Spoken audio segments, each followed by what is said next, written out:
বিসমিল্লাহির রহমানির রহিম। আমি মালিক পাটোয়ারি। মাহে রমজান উপলক্ষে আমাদের ভোর রাত্রে রোজাদার ব্যক্তিদের রান্না করব, তাই গোশটাকে আগে ধুয়ে নিলাম। গরু গোশ কালো বোনা রান্না করব, তাই ভিডিওটা কীভাবে নিয়ে আসলাম দয়া করে একটু দেখবেন। প্রথমে দিয়ে দিলাম তেল, সরিষার তেল, 1 নাম্বার সরিষার তেল,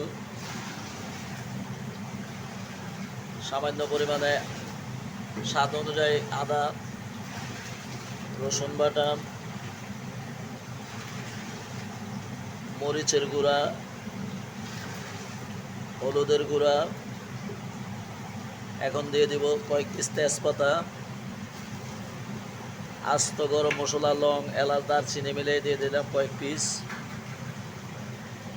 জায়ফল, জয়ত্রী, সাদা গোলমরিচ, লং, এলাচ, দারচিনি সহ বিলীন করা অনেক ধরনের পাউডার দিয়ে দিলাম স্বাদ মতো।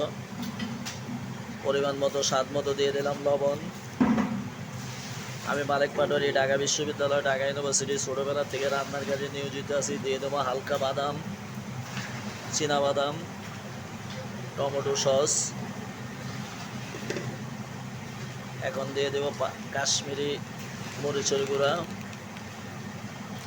যদি ভিডিওটা ভালো লাগে দয়া করে আমাকে একটা লাইক, একটা শেয়ার দিয়ে দেবেন। স্বাদ মতো দিয়ে দিলাম পেঁয়াজ। গোশটাকে 8 ঘন্টা মেখে রেখে দিব। এভাবে সৌন্দর্য পরিমাণে 8 ঘন্টা পরে গোশটা চুলা জ্বালাবো, টেস্টের মান ভালো হবে। আপনারাও রান্না এভাবে করবেন, টেস্টের মান অনেক সৌন্দর্য হবে। আসসালামু আলাইকুম ওয়া রাহমাতুল্লাহ। আমি মালিক পাটোয়ারি, ঢাকা বিশ্ববিদ্যালয়।